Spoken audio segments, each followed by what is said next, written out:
Hello, everyone. Our webinar series 5 o'clock tea talk has reached its 25th episode today, and we are thrilled to welcome Nils as our special guest. Let me introduce him first. Nils is a transition and mindset coach, an explorer, a listener, someone who doesn't judge, likes a challenge, and is cheeky. His journey of exploration has led him to live in four different countries and transition from a successful corporate job in the finance world, where he managed a team of consultants, to following his passion for coaching and having launched a bicycle accessory brand. Before the launch of the bicycle accessory brand in 2019, he also created a website about Chihuahua and sold phone accessories online and to pubs for Euro 2018. In November 2020, he quit his job. He then started attending coaching school. The entirety of 2021 was focused on retraining, building the business, gaining confidence, and still working part time in another corporation to be able to pay the bills because London is expensive. This all led to his Freedom Day on the 31st of December 2021, when he became a full time coach. His personal mission is to get people to be themselves and achieve more freedom and joy. He absolutely loves it when people have that little spark in their eyes when they talk about an idea or a vision for the future. And this is why he helps innovative founders transition from corporate to entrepreneurship, empowering them to take the leap confidently and reach their true potential. Niels focuses on internal growth, helping clients overcome limiting beliefs and face the fears holding them back. So, welcome, Niels. It's an honor to host such a young and dynamic coach. In fact, you are the youngest guest we've had on the show, and I'm sure we have so much to learn from your experience. How are you feeling today?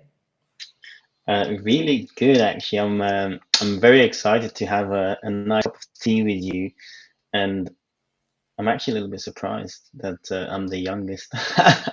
Yeah, I thought at 35 there might have been someone younger on this tea talk, but I'll take the honors. So very happy to be here.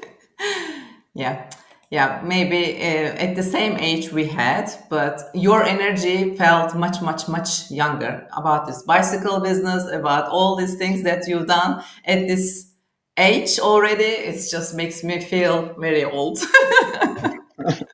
It's just a But we number. have It's the just a same number. mindset, so I'm so glad you're here today with us. Well, before we dive into today's conversation, I'd like to remind our audience to hit the subscribe button on our channel for more insightful sessions like this. Don't miss out on this captivating episode of 5 o'clock Tea Talks. Be sure to hit the notification bell so you never miss an update. For more great content, visit www.thecoachmagazine.com and explore our quarterly magazines. So, I'm starting with my first question. You had a quite diverse journey from corporate finance to coaching and even launching a bicycle accessory brand. What sparked your transition from the corporate world to becoming a mindset and transition coach? Yes, yeah. So that's really interesting. So the word spark, right? Because as I think about this, it was probably a little bit more kind of like a fire that got bigger and bigger, and maybe even sometimes almost got this extinguished. And like many people in the world, right? I mean, you mentioned it as well. I've had a corporate career. I had a successful corporate career, and I kind of rolled into that because, well, I had these beliefs around what success looks and feels like, such as going to uni, getting a good corporate job, climbing that ladder, and it was really interesting at first, right?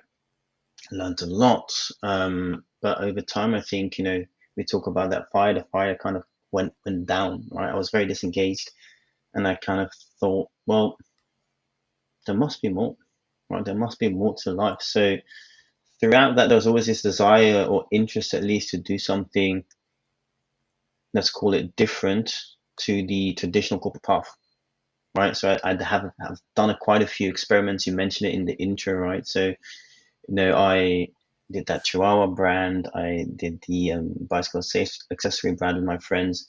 But what was really interesting with these experiments, at least for me, is they gave me an insight, or they gave me a small inkling, let's say, that this vision I had of a life anchored in freedom, anchored in joy was possible, right? But this light bulb moment almost, it didn't necessarily last. I think a lot of people can relate, because basically what happened is life took over. I slipped back in old patterns, old habits. Then I had some bad times personally. And that was probably a mini spark, a trigger almost for me to kind of sit down and think about, okay, what is it that I actually want to do? So I looked at, okay, what are my top values? I looked at what I was good at and enjoyed. And essentially, I kind of asked myself one question, which is, what would I do if money wasn't an issue? And this is really interesting because there's two things that came up. One was woodworking, which kind of happened because I built a camper van, mainly built out of wood, and I traveled in it. And the other one was coaching. But at that time, for me, what coaching was not very clear. In my head, I love sports. So sports coaching was more like a sports coach, right? Um, and then by chance, shortly after, I would say, an old friend interviewed a kind of traditional kind of a life coach. And that was a real spark. So if you think about the fire, right, that's like almost there was air in the oxygen in there, and it's like because I can't remember the name of this guy, but the feeling I got when this person spoke was incredible. And then I went down a rabbit hole. I kind of decided, okay, I need to research what does this person do, how did he become a coach, and that was really I would say the pivotal moment where I decided to go down that route. Wow. It sounds like a volcanic explosion for you to meet this guy. That's a really good analogy. Yes, exactly like that. Well, one of my friends is just now in Iceland showing the pictures of these volcanoes, also reminded me that. Beautiful. And my second question, your mission focuses on helping founders overcome limiting beliefs and fears. What common Mm, challenges do you see among founders in the early years of their mm, business, and how do you approach guiding them through these challenges? So there's quite a few challenges.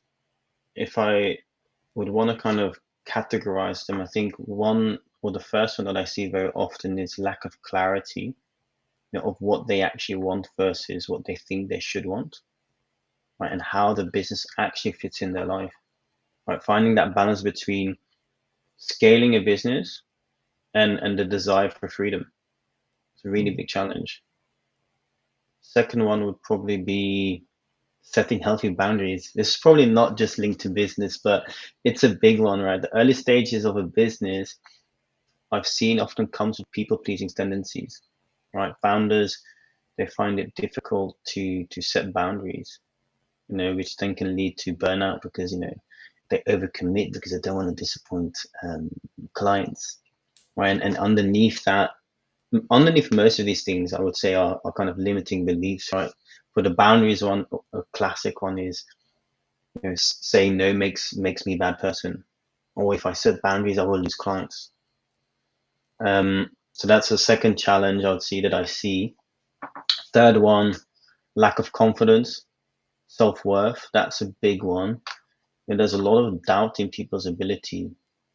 And I use doubt very specifically instead of imposter syndrome, right? But you could use that alternatively. Fourth one is perfectionism. Like the fear of judgment and failing. A lot of people have that. So what does that do is that often people don't do the bold thing, or they don't take the risks of that. They kind of know is the right thing to do, but they're afraid of doing it. And last one, money. Money mindset. Oh my God, Seda. That comes back so often, right? There's lots and lots of stories that people have around money, right? that kind of stop them from charging their worth, whether it's in a service or a product, right? Some stories that I hear is like money is the root of all evil, or you need to work hard to get money, or even that you're not worthy of money. So there's a lot of categories, and they're very often intertwined. But to come back to, I guess, your question of how do I help people through those challenges, the key thing for me, at least, as an almost prerequisite, is to slow things down, right? To really become aware of what's going on, and I would say sift through what is real versus the story, right? And then taking action, aligned action, as I call it, with the desired future. So, for example, with the vision, right? We really slow that down because very often people create a vision or they say they want certain things because that's what they think they should want. No, we need to slow it down because what you want is usually very, very unique, right? Your version of success is very, very unique. So that's the first kind of step that I bring all my clients through, get clear on that vision because that helps with the first challenge. And then obviously the awareness piece of our own internal operating system, that's really stopping us from getting what we want. So what I mean specifically with that, maybe to elaborate, Seda, is we go really, really deep into what beliefs we hold and how they're stopping us. Not like, for example, the boundaries. Well, if we think that we're going to be a bad person if we set boundaries, or we're going to lose clients, well, we're not going to actually set those healthy boundaries that set us up for success, right? So we look at the cost, we look at creating new beliefs, and then we start playing, experimenting, from that place and really taking action. Yeah, that puts you smile on your face. I can see Yeah. that action phase is the best one, right? If you don't take action, you don't be successful in anything. And from the things that they slip into, all five of Mm-hmm. them reminded me. Maybe the last one, the biggest one, is also slipping back to comfort zone. Like they are already having their job, like you did in the corporates. You were earning Yeah. quite a good money, and you could easily slip back to it, but you set your mind into it, and you wanted to really, really change your career into coaching, and you pursue that goal for quite a year, maybe more than a year, and then at the same time you didn't quit your job because you had to see yourself to be really into this, can make money, and it's not always easy for everybody in this capitalist world. Yeah, and this is why it's so important that you have a really good vision, right? Because it isn't easy, right? I mean, I'm going to be honest, right? It took me some time to be consistent, but also there's lots of judgment from other people and from myself, right? Like, what are you doing? Why are you giving up all of this? But when it's really clear of what's important to you, then you can start also kind of working through those judgments, working through those fears. So it's super important because it's Yeah, not always easy.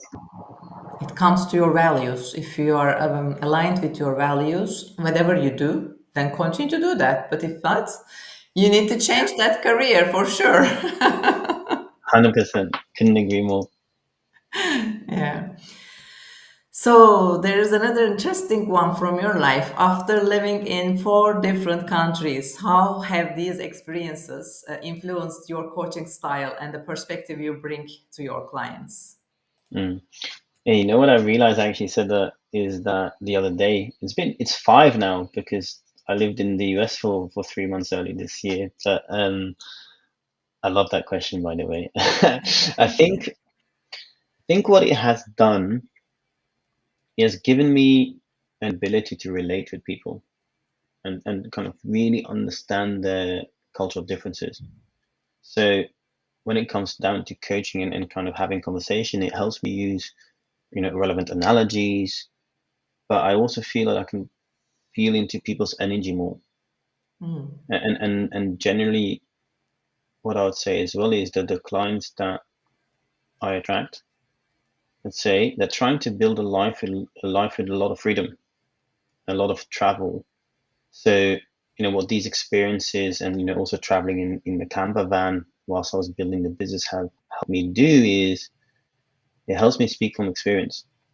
And when you talk about, walking the talk, I really truly feel it's a powerful way of being for your clients because I can understand where they've been and I can really emphasize, which creates a really safe space to explore some of the fears and things that are stopping us.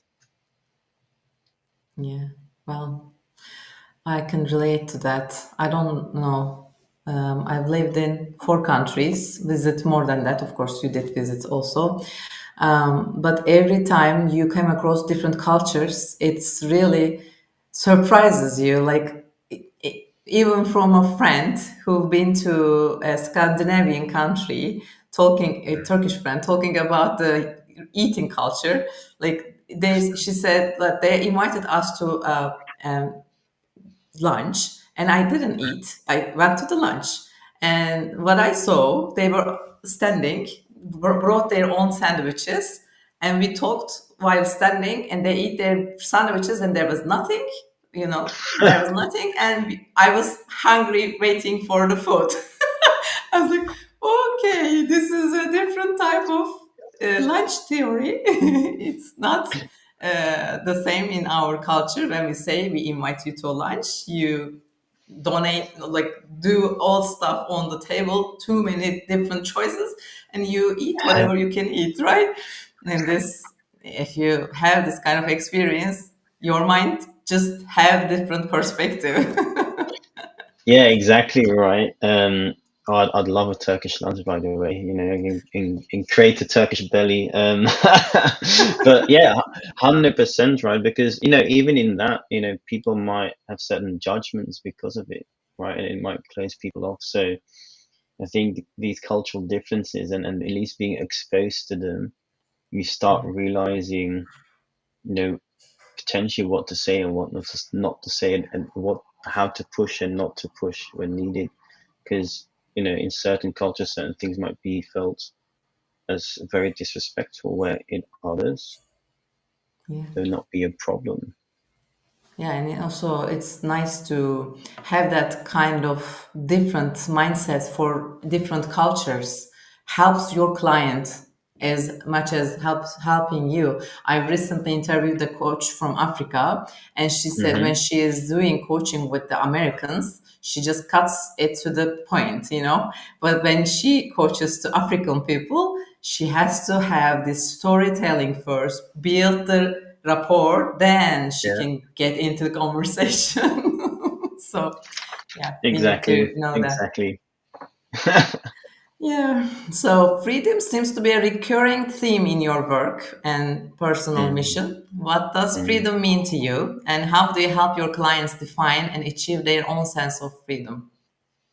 mm. Yes, yes, it is a very recurring theme, and that's very intentional, right? Because freedom is one of my top two values, and the other one is love. So I've done a lot of work on values, and so for me, and there's a very specific, I guess, definition to me around freedom is it means quite a lot of things actually, but you know, it includes financial freedom, right? So what does that mean? So it means the ability to do what I want financially, right? So go to the shops, without having to check how much something costs. The ability to go on a holiday for a few weeks without having to, let's say, save for ages. But it's also the freedom of comparing to others, freedom of negative self-talk, the ability to be authentic, to be fully yourself, right? Regardless of what other people think. So that unapologetically yourself is a real big part of freedom.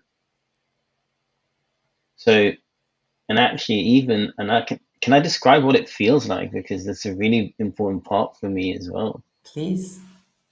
Okay, awesome. Thank you.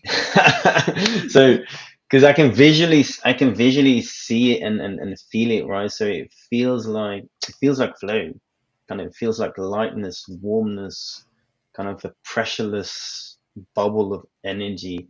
It's almost like when there's a bird, and when the birds just kind of fly and they just are, and that's freedom. There's this vibration when I'm really in kind of connected with that sense of freedom. There's a vibration. It's almost as if all of my bodies in my cells are smiling. It's it feels like when you're outside in nature and you're kind of walking and there's like a sunbeam and the sun kind of goes on your face and just feels super nice and warm. It's as if there's no other place to be than just there. That's what freedom is for me. That's what it feels like. So it's a beautiful thing. And so when it comes when it comes down to helping my clients, I might sound like a broken record, but again, it comes down to slowing down because what is important for you, right? What does freedom mean for you? Someone might have a completely other definition for freedom. So when I get people to kind of define that for them or their version, let's say even of success, it's okay. Let's see, right? Let's see how it feels. Let's see what it means to you, and even experiment, right? Mhm. Experiment with that feeling. See if that's really true. So it's really, again, it's slowing down and making sure that it is clear to you what it means and not anyone else. So I'll challenge people on that because I've had people, and maybe not necessarily with freedom, but when they come with their version of success, and based on what they've told me or how I know them, "Oh, this doesn't sound like you. Who are you trying to please?" So I think that's really, really important, is to kind of hold that mirror and get people to be, or get them to be honest. Yeah. When you talk about your sense of freedom, if you just talk about this, your sense of freedom to your clients, they probably imagine themselves for whatever it is for them. But it's a very, very good, I don't know, it's not metaphor, but it's really good putting it into projection for others also. I like that. Thank you so much for sharing that. You're welcome. Thank you for allowing me to share it in that way. So your career path has also included some unique ventures like creating a Chihuahua themed website and selling phone accessories. How have these entrepreneurial experiences shaped your approach to coaching? Mm. Um, so I think first of all, when it comes to coaching, I really like the deep stuff, right? Going into looking at the limiting beliefs. But once you get an insight, the key to me at least is to turn them into action. Which this is the key, the thing that these ventures, or one of the things that these ventures has really taught me. If you want transformation, if you want results, you need to take action. Right? Otherwise, it's like you've got all of this great information, you're learning, but if you don't take that knowledge, take that insight, and apply it to your life, nothing will change. So I really bring this energy to the relationship of like event action. And another thing that I would say that these ventures have taught me, so they've been quite fun and playful too. I've experimented a lot with my friends, and sometimes we kind of laughing and thinking, like, why are we doing these things? I remember said that I wrote this article about the best Christmas outfits for Chihuahuas.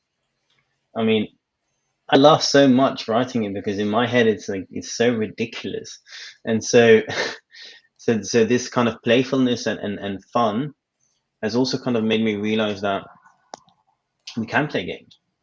Right? We can take ourselves. We don't have to take ourselves too seriously, even if you're working on serious things. So in my coaching with my clients, I invite I invite them often to play a game. So we create games all the time that enable growth, right? Because you'll know as well from your own experiences, when you go into the deep stuff, when you get out of your comfort zone, it's not always easy. And so when you create a game, we can play and we can make it lighthearted whilst growing. So yeah, so that's kind of what I got from all of these ventures is like action and play. So in your group coaching, do you also use play? Yes. Sorry, I just put myself in mood because there's lots of fireworks. Um, Oh, they were the fireworks. I was thinking, what's going on there? everything is safe, no worries. Um, Good. but I, yes, yeah. sorry, You no, you go you first. do you also use play games in your group coaching sessions? Yeah, so yes, 100%. You know, most of my uh, group kind of workshops and yeah, sessions, let's say, they're very playful. So I'll try and create certain exercises that extract some of the deeper stuff, but in a playful way. So yeah, 100%. It is my intention. Well, that brings me to my last question. You mentioned the joy of seeing that spark in people's eyes when they talk about Mm. their ideas. Can you share a memorable experience with a client where you witnessed this transformation or her transformation, and what impact did it have on both of you?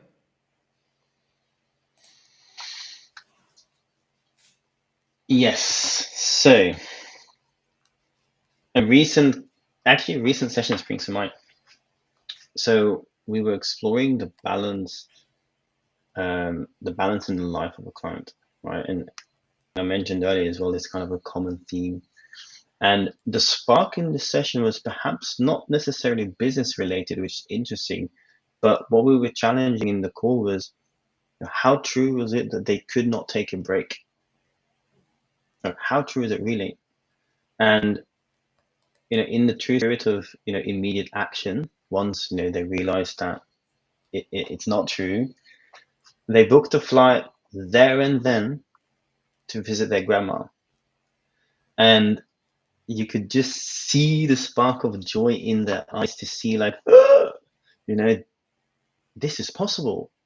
That they've actually created a life and business where they can do this, right? Where they have the time to create experiences with their grandparents, right? So I think what the impact was, and you probably need to ask them as well to get their perspective, but I believe that it showed them really how much, and again, how much our stories stop ourselves, and how easily often it is to debunk them. It took 2 seconds to book the flight, and for me, I guess the impact it had for me is just the fact that they could visit their grandma. It's like so beautiful. The impact was that essentially my heart was full of joy. There was a lot of love and deep gratitude in that moment, and I think these kind of moments of spark of joy or love, they really make me realize how lucky I am. That I can do what I do. It's such a beautiful profession. So yeah. Yeah, as you said, your top two values are freedom and love. I can see how that Mm. affects and spark the joy in you with experiencing your clients uh, this type of experience. Wow, that is Mm. very good. So, how can our audience reach to you if they are ever in need to transition in mindset coaching? What kind of sessions do you do? And what is upcoming things for you in your agenda? Yeah, so they can always connect with me on LinkedIn. So that's just my name, Nils Welham. They can go to my website, which is called theuncagedexistence.com. Um, and in terms of what's up for me, very soon, I'm running a workshop actually, which I'm very excited about. It's going to be very playful and collaborative. So that's really going deep on, what the systems we have that are stopping us, and also looking at fear and how love, one of my top values, can be an alternative to creating results faster. So that's it basically. That's how they can reach out to me, and I'm always open for chat, even if it's a short chat. If I can help, I'm happy to do so. Is there a last word you would like to share with our audience? Um, well, maybe just first of all, I guess I want to thank you, Seda, because this was really lovely, a really lovely experience, and I think for the audience as well, go listen to the other stuff because there's some really good stuff there. So that's, I guess, what I want to say, and then maybe a final thing is, maybe just be yourself because life's too short, and it becomes way more interesting when you are yourself because you will attract the right people, the right tribe, and this is very clear to me with all of the people that I've worked with, and in my life as well. So that's my final comment. Thank you. Thank you so much, Nils. We are really appreciated that you are here. I can, even though we're in the same city, it doesn't matter. I can feel your energy from here. And I'm so excited to be part of your workshop at the end of this month. Thank you for including me. And I would like to again remind our audience to subscribe our channel for more insightful sessions. As Niels told, there are very insightful other webinars on this channel, and don't miss out these captivating episodes. Be sure hit the notification bell so you never miss an update. For more great content, visit www.thecoachmagazine.com and explore our quarterly magazines. Thank you so much. Have a lovely evening. Bye. Ciao.